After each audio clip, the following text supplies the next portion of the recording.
Hi. On this video we'll be discussing how to choose a new computer to buy. That will depend on different criteria. First, the physical shape. Second, the performance. Third, the budget. Let's start. When someone want to buy a new computer, the first question would be, is that computer need to roam around? Or it will be in the same place? If it's roaming, then the option is a laptop.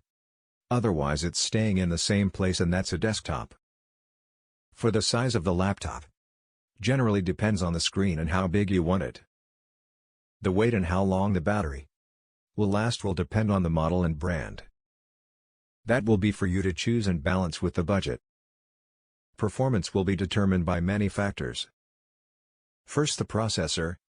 Two main brands in the market: AMD and the famous Intel. For normal daily use like checking internet and working with Word and Excel sheets, Intel Core i5 is more than enough, and AMD Ryzen works very well.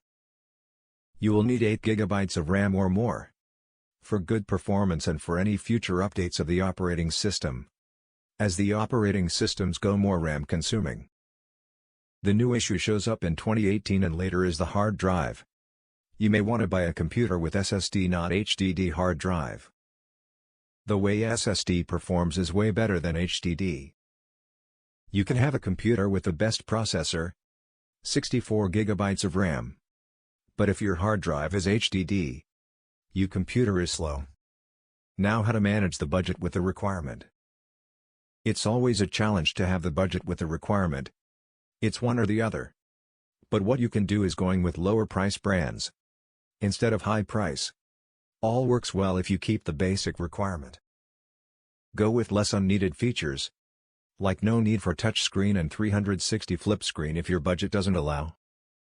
For the hard drive, what you can do: get the SSD hard drive with small storage, which means less price, and get an external hard drive to store your files.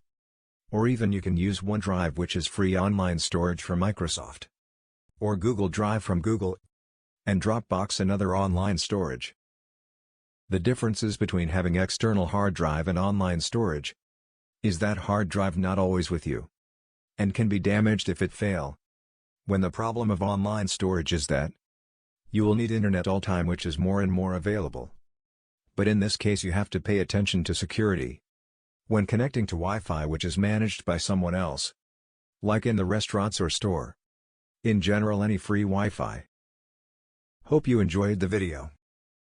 If you like the video, please like, share and subscribe. See you in the next video. And don't forget to do something nice today.